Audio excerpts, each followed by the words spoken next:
I can generate more love, I can generate more energy, I can generate more money, but I cannot generate more time. It is a finite resource.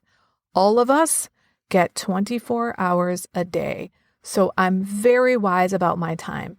I've learned to get a lot of shit done in a pretty brief period of time when I'm focused. Hi, I'm Barb Nangle. I want to welcome you to my podcast, Fragmented to Whole Life Lessons from 12-Step Recovery, where I help people heal their emotional, psychological, and spiritual wounds and make deep, lasting changes in their lives. I'm the founder and CEO of Higher Power Coaching and Consulting, LLC, where I coach people on how to develop healthy boundaries. On this podcast, I share my experience, strength, and hope from recovery. I don't support or endorse any particular 12-Step Recovery Fellowship, and I don't claim to speak for any particular 12-Step Fellowship. I also don't believe that 12-Step Recovery is the only way to recover. You might need additional help. My hope is that you'll find my words concretely helpful in improving your life, whether you're in recovery or not. This is episode 174, The Golden Chunk of Time, Using Boundaries to Get Shit Done. In today's podcast, I'm going to be talking about using boundaries around your time so you can get shit done. I'll be giving you some specific ideas for how to put boundaries around your time so you can be very purposeful and focused to get shit done, even if it's just for a very few minutes.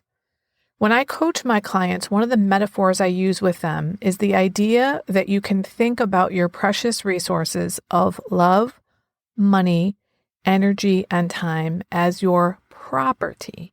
And I encourage you to think about them like you would a piece of property that has a boundary around it or maybe a fence around it. And for me personally, of all those precious resources, time is my most precious.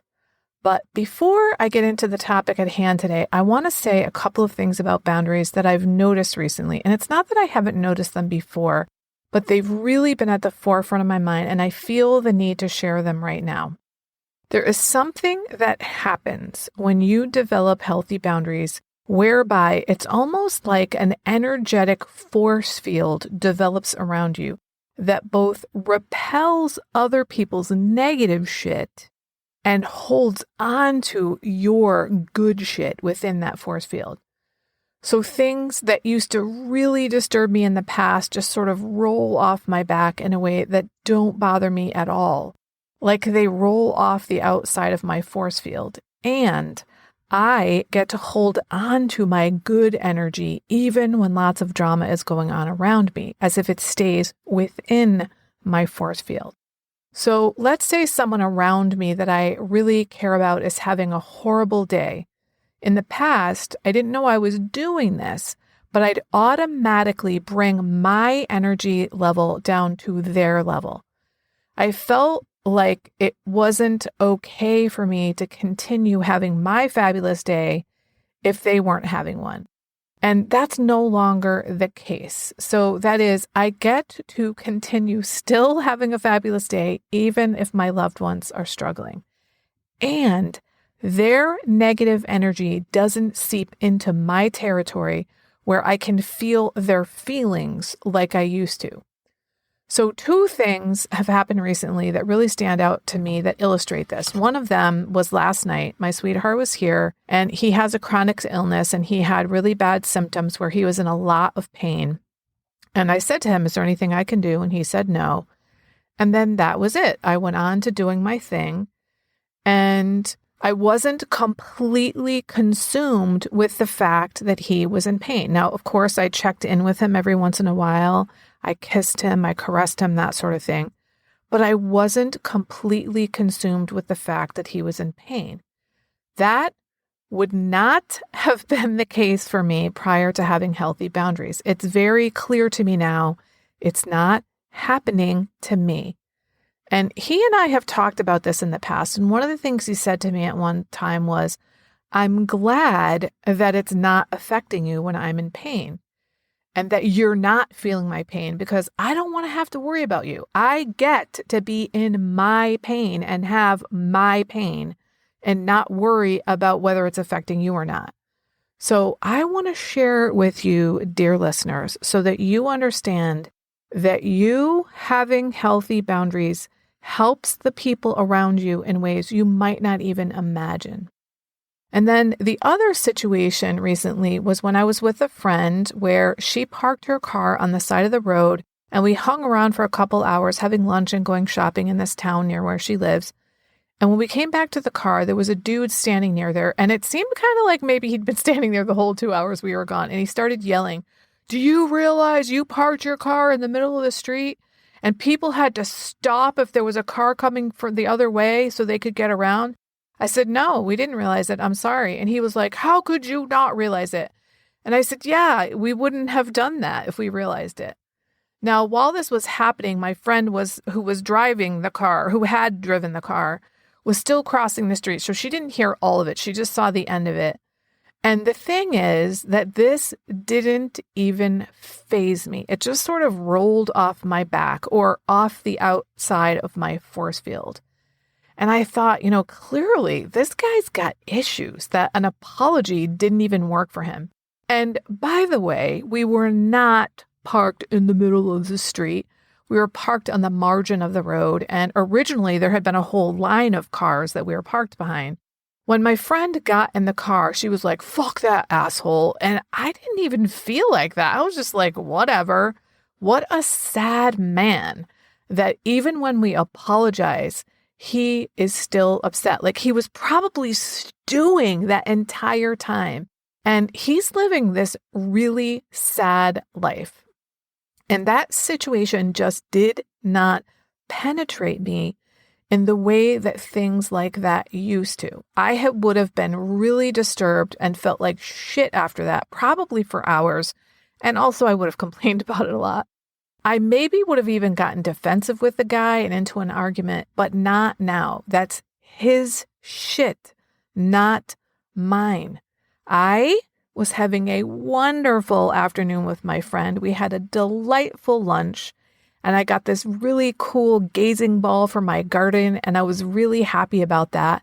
And I got to continue feeling happy about that, even though this guy was all upset and yelling at me. I got to hold on to my good energy and repel his negative energy. All right, so that being said, now I want to talk about the golden chunk of time and using boundaries to get shit done. The reason my most precious resource out of the ones I named above is time is for two reasons. One, I used to give my time away to other people all the time, and I just don't anymore. And two, I can generate more love, I can generate more energy, I can generate more money, but I cannot generate more time. It is a finite resource. All of us get 24 hours a day, so I'm very wise about my time. I've learned to get a lot of shit done in a pretty brief period of time when I'm focused. Now, last week, I was on an outreach call with a fellow in recovery, and she does some of the same things I do with time, which I'll share momentarily. And she said, I call it my golden chunk of time. Now, this is a mom of 3 kids, 2 of whom are twins, 1 of whom has special needs. She works full-time, is a Girl Scout leader, goes to church, and she's in 2 recovery programs. In other words, she's a really busy person with lots of people who depend on her and with a lot of demands on her time. And when she said, I call it my golden chunk of time, I was like, oh my God, I love that. I'm going to steal it. And what she was talking about was that she will set a timer for, say, 20 minutes and work on a task and just super focus on that one task and nothing else for those 20 minutes. Since she has started doing that, it has helped her in so many ways, which are very similar to the ways in which it's helped me. But unlike me, she does not live alone. She does not work for herself. She is not single, and she has 3 kids. So I want to use her as an example to start here so you can see that these things I'm talking about work for all kinds of people, no matter what kind of busy they are. Because even though I don't have the same demands on my time as she does, I'm still a very busy person, which is how I like it. Now, golden chunk of time, getting shit done benefit number one that my friend mentioned was that she's able to tell her kids, I need 20 minutes. And it's short enough that her kids can handle waiting 20 minutes, but it's long enough that she can actually get a whole bunch of stuff done. Golden chunk of time, getting shit done benefit number two that she mentioned is that her ability to focus on that one thing takes an enormous amount of guilt that she used to have about not doing other things that she also needs to have done. This boundary of the 20 minutes of time, and I'm saying 20 minutes, it's not always 20 that she uses. I'm just saying that as an illustration. She stretches the length of the golden chunk to whatever time she has available to her. There's something about knowing I'm doing this for 20 minutes and it's okay for me to spend 20 minutes on this one thing. I don't need to waste my mental energy on thinking about all the other things that need to get done. Okay, now about me and my use of boundaries around my time to get shit done. The way I got introduced to the idea of using boundaries around my time, which was way before I had healthy boundaries, was that somebody introduced me to someone called the Fly Lady. She's probably still around, and she teaches people who are shitty housekeepers to become good housekeepers. And so I was like, totally me. And one of the things she recommended is to set a timer for 10 minutes and just work on something for 10 minutes. And when that 10 minutes is up, you stop. Now, sometimes you might keep going because you've got some momentum going, but you give yourself permission to stop after 10 minutes. And it's such a small investment in time that it's pretty easy to commit to and then do. I started doing that and it really helped me a lot. It was amazing to me how effective it was. It showed me that it was getting started that was the hardest part. And I've talked recently about how getting started is the hardest part of new behavior. And that's why consistency is so hard to maintain, because we have to start over and over and over again. So that's episode 168, why consistency is so hard and how to get over that hurdle. I'll put a link to that in the show notes if you want to hear it. But in my case, once I got started, it was easier to continue. So I did that technique from the Fly Lady for maybe a year or something like that. And it really helped me to declutter the hot spots in my house. So that was my first introduction to the idea of using time as a boundary. Then, after I got into recovery and had already started forming healthy boundaries in a number of areas, I got laid off and started working for myself, and I somehow got introduced to the Pomodoro technique. If you've never heard about it, it's a productivity method whereby you work for 25 minutes, then you take a break for 5 minutes, then you work in these 25-minute segments with 5-minute breaks in between, and after 2 hours, you actually get a 15-minute break. And there are several ideas behind why this helps productivity. One is that your brain and body need regular breaks. It's helpful for your creativity to take breaks. And another is the ability to focus, which is enhanced by these breaks and the short periods of work time. I am what I call a recovering multitasker. Now, I still really love feeling super efficient, and I still do some multitasking. For example, I will listen to a podcast while doing chores. But when I used to work full-time, I was a program coordinator for urban education programs, sometimes running programs in 25 schools. So I sat in front of my computer all day doing a lot of communicating via email with people, and I had a bell on my email so that every time an email came in, I got dinged. And that meant that I dropped whatever I was doing to deal with whatever the situation was in the email. Now, I always got a lot done, and I've always been a very productive worker, but let me tell you, it was difficult for me to do something that required a large chunk of my attention. I was the kind of worker where as soon as something came to mind that I needed to do, I would drop whatever I was doing and do the thing that came to mind, and then couple that with getting dinged when the computer let me know an email came in. These kinds of things would happen again and again, and that meant I was often rushing from thing to thing, worried that I was going to forget something or drop the ball on things, even though I always had some kind of to-do list. Now, fast forward to when I started using the Pomodoro technique. At first, when I was working within one of those 25-minute segments, which are dedicated to one task or project only, I think I forgot to mention that, I was like, oh my God, I can't forget. I got to do this ABC thing. I got to do that XYZ thing. And in the past, I would have dropped whatever I was doing to do the thing that popped in my head. But I knew I set that timer to work on this particular task. And I had made a commitment to myself to follow through on that one task, which, by the way, having healthy boundaries meant I was able to follow through on my commitments to myself, which I wasn't able to do before having healthy boundaries. So when that happened at the beginning of using this technique, I started writing things down when they came to my mind, then going back to the task at hand. Now, over time, I stopped writing things down and just let them go, partly because I knew it would either come back to me or partly because I had started putting things on my calendar instead of on a to-do list. That is, I would schedule an hour to work on, say, creating that presentation, or I'd schedule 90 minutes to work on my podcast. So I had them chunked as time on my calendar. Now, there was something about that 25-minute segment of time that my friend got right. It is a golden chunk of time. So here's what happens for me that makes it golden.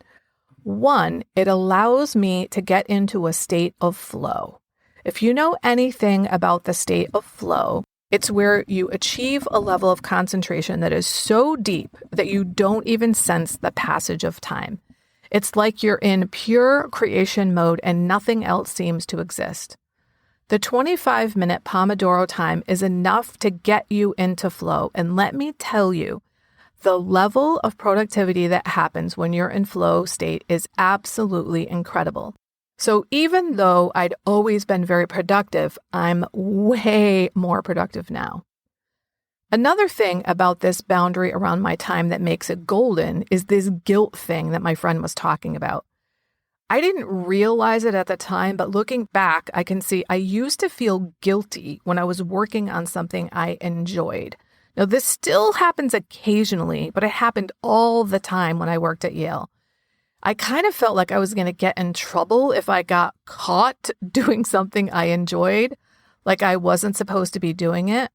I don't know how to explain that, but that feeling has primarily gone away because I've set aside these chunks of time to do this particular thing, and I allow myself to indulge in it. I don't feel the need to rush. I used to have a sense of urgency at all times, and I think working in this method has helped me enormously with that.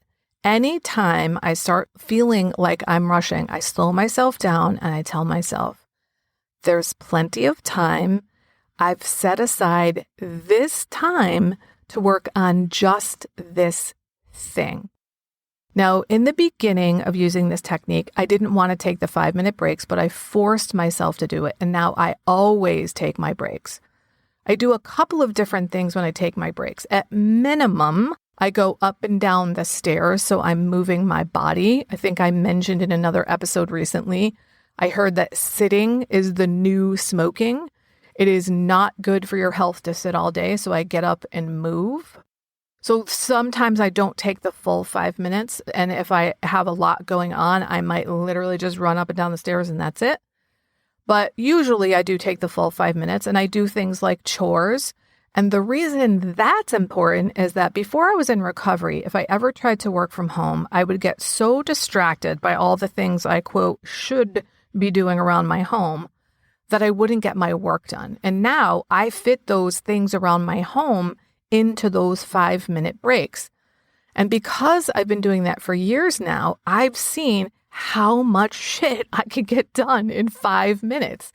I can literally empty and refill the dishwasher in 5 minutes. I can change a load of laundry 2 floors down in 5 minutes.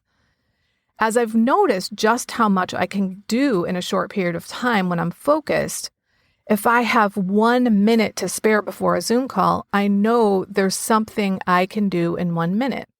Now, some of you might think this is crazy, but I want you to know that this is coming from a place of efficiency and healthiness, whereas in the past, if I had that mentality of what can I do in a minute, it was almost like I was punishing myself because I needed to make sure I got something done. But this is something I get to do in a minute rather than something I have to do in a minute.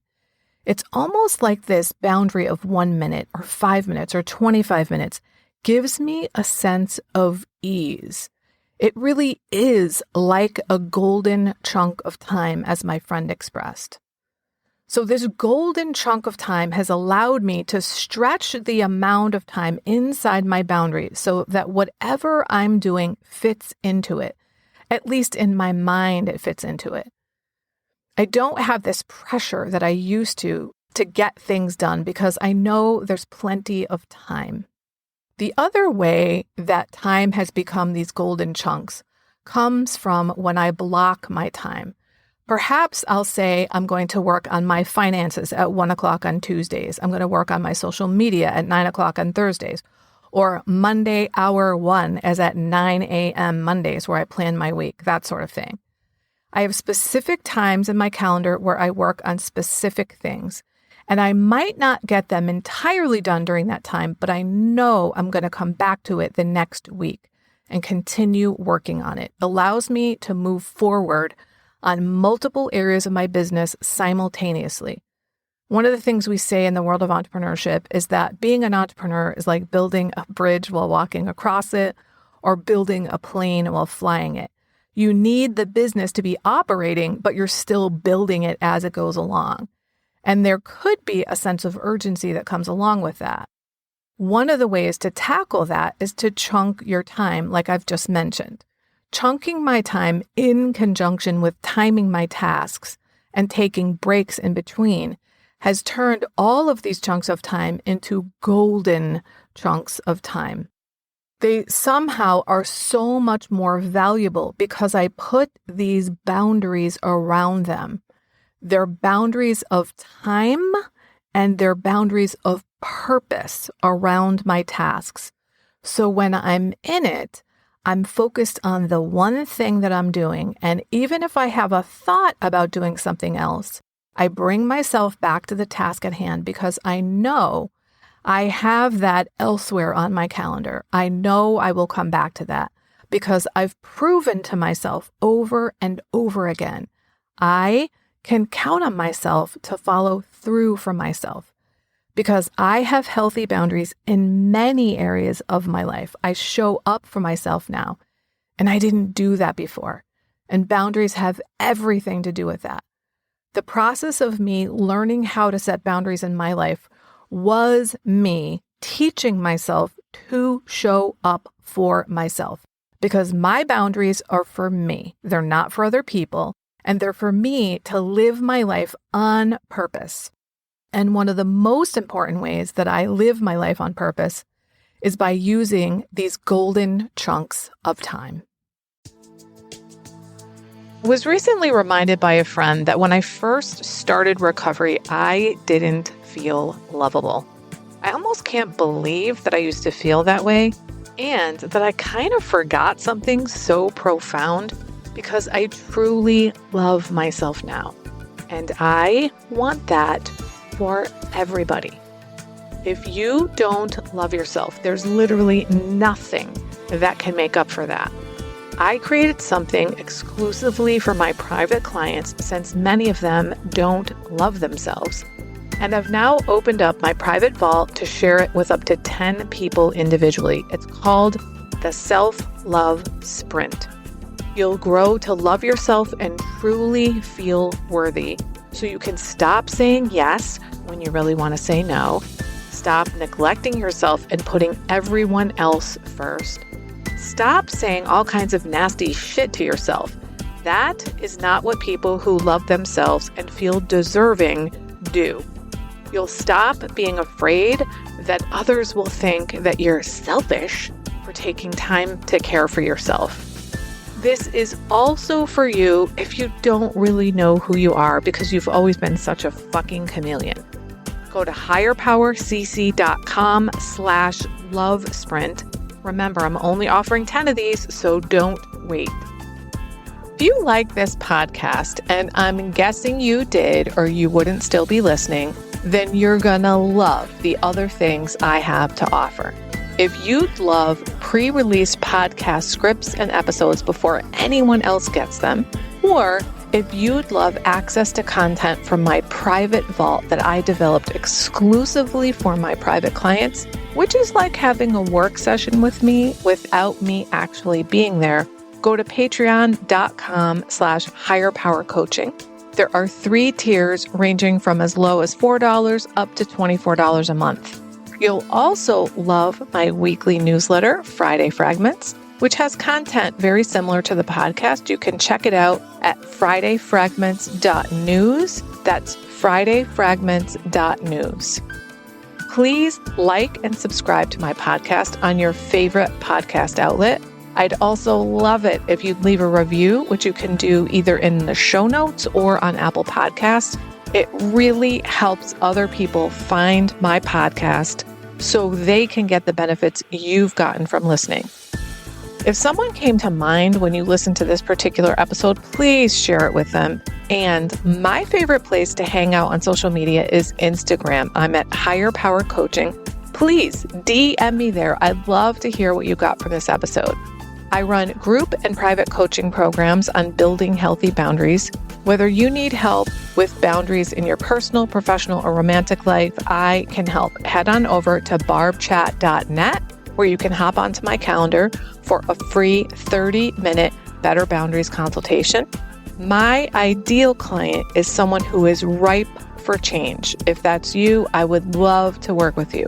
My goal with all my work is to help you make lasting changes in your life like I've made deep, lasting changes in my life. Remember, it's never too late to recover. No one is beyond hope, and healing is possible. Thanks for listening.